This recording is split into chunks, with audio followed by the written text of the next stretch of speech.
তাহলে আমানত ৮ প্রকার।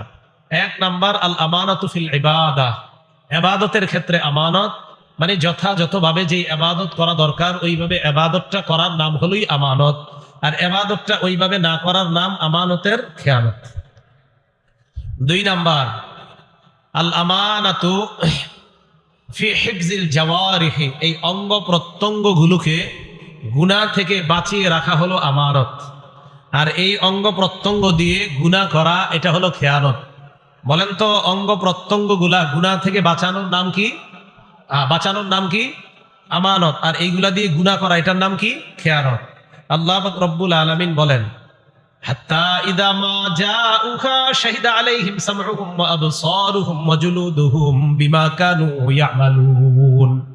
সূরা হামিম আস-সাজদা আয়াত নাম্বার ২০। আল্লাহ বলেন, হাত্তা ইদা মা জাউকা, আমি আপনি আমরা যখন কিয়ামতের মাঠে যাব, আমাদেরকে আল্লাহ যখন উপস্থিত করবেন, শাহিদা আলাইহিম সামউহুম, আমার আপনার বিরুদ্ধে সাক্ষী দিবে আমার আপনার কান, ওয়া আবসারুহুম, আমার আপনার চোখ আমাদের বিরুদ্ধে সাক্ষী দিবে, ওয়া জুলুদুহুম, আমার আপনার চামড়া আমাদের বিরুদ্ধে সাক্ষী দিবে আমরা যে গুনাহ করলাম। এবার আমার আপনার বিরুদ্ধে চামড়া সাক্ষী দেওয়ার পর আমি আপনি চামড়াকে প্রশ্ন করব, ক্বালু লিজুলুদিহিম লিমা শাহিদতুম আলাইনা, চামড়াকে প্রশ্ন করবে, ও চামড়া আমাদের বিরুদ্ধে কেন সাক্ষী দিলা?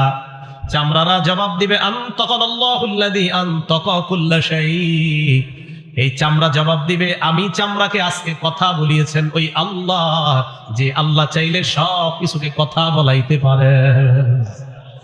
চামড়া যখন সাক্ষী দিবে, সূরা হামিম আস-সাজদার ২০ নম্বর আয়াত আর ২১ নম্বর আয়াতে আল্লাহ বললেন, ২০ নম্বর আয়াতে কান সাক্ষী দিবে, চোখ সাক্ষী দিবে, চামড়া সাক্ষী দিবে, আর ২১ নম্বর আয়াতে ওই মানুষ প্রশ্ন করবে, ও চামড়া আমাদের বিরুদ্ধে সাক্ষী দিছো কেন? চামড়া বলবে, কেন সাক্ষী দিতে পারি না। তো চামড়াকে বলবে, তুমি আবার কথা বলতে পারো নাকি? চামড়া জবাব দিবে, আল্লাহ যিনি সবকিছুকে কথা বলাইতে পারেন, ওই আল্লাহ আমি চামড়ার মুখ দিয়ে কথা বলাইছি। তাহলে চামড়াকে কথা বলাইতে পারবেন কে? হ্যাঁ, এগুলো আমাদের বিরুদ্ধে সাক্ষী দিবে। তাহলে আমানত কয় প্রকার? ভুলে গেছে, কয় প্রকার? ২ নাম্বার অঙ্গ প্রত্যঙ্গ গুলা গুনাহ থেকে হেফাজত করা। সূরা ইয়াসিন কম বেশি সবাই পারেন। আল্লাহ পাক রব্বুল আলামিন দেখেন কি বলেন, সূরা ইয়াসিনের ৬৫ নাম্বার আয়াতে আল্লাহ বলেন, আল্লাহুম্মা নাখতিমু আলা আফওয়াহিহিম, আজকে আমি তাদের মুখের মধ্যে মোহর মেরে দিব, ওয়া তুকাল্লিমুনা আইদিহিম, তাদের হাত আমার সাথে কথা বলবে, ওয়া তাশহাদু আরজুলুহুম বিমা কানু ইয়াকসিবুন, পা সাক্ষী দিবে আল্লাহ, হাত যা যা বলছে আমি পা হাতের পক্ষে সাক্ষী দিয়ে দিলাম। অঙ্গ প্রত্যঙ্গ গুলা গুনাহ থেকে হেফাজত করা, এটাই হলো আমানত। গুনাহ করা এটার নাম খেয়ানত। এটা গেল অঙ্গ প্রত্যঙ্গ হেফাজত করার কথা। এই অঙ্গ প্রত্যঙ্গের মধ্যে একটা অঙ্গের নাম চোখ। বলেন তো কি? চোখ।